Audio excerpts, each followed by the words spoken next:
Hi, I'm Rob Davidson with Wheels on Edge, and man, what fun. Today we're looking at the 2012 Fiat 500.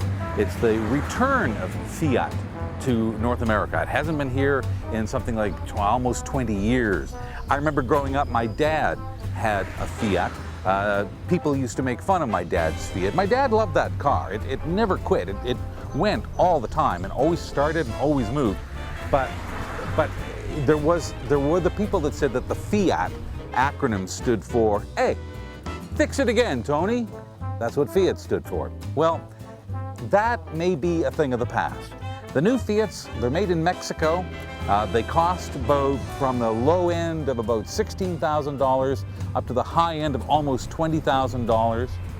They are more expensive than the Hyundai Accent, less expensive than the Mini. They're somewhere in there. They're appealing directly to style-conscious urbanites. There is a back seat, not much of one. There's a decent trunk, not much of one. But where they really hit it out of the ballpark is in the styling on this car. What's really interesting, you know, we've got some archive footage of Fiat, and you can see this car was a lot even smaller than this in Italy. And in Italy, you will see thousands of these vehicles on the roads, thousands of them, all over Europe, in fact, but especially in Italy, where of course it hails from, its birthplace. They have a shot where you can see 4 of the little Fiats will take up the same space as 3 regular cars, and I suspect that is still exactly the same. It's also really interesting to see what they've done, how they've changed the original design.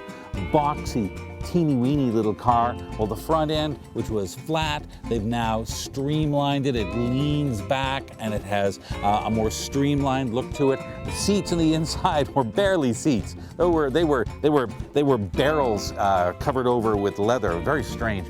Barely seats. They're now beautiful leather seats. Back end, back seats, and so on. They've really done a great job in softening the look of the car and bringing it into the 21st century. But you've got to see its best feature, which is inside.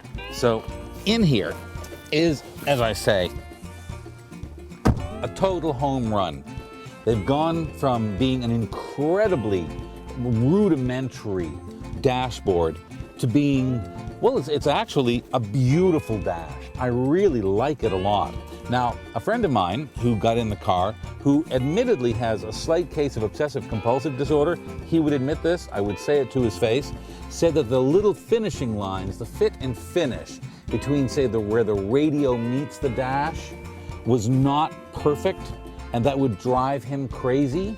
I think that's more his problem than the car's problem, but still, he has a point. He also brought up a really good point, which is all of the plastic. Besides the plastic trim pieces, there is a lot of plastic in the car, but you have to save money somewhere, right? And the beautiful colors that you can get these cars in. This is the cream and red. You can get it in blues and turquoises and reds, and oh my gosh, it's a great range of colors to really personally, distinctively personalize your car. So here we are, we're looking at, is it a mini killer?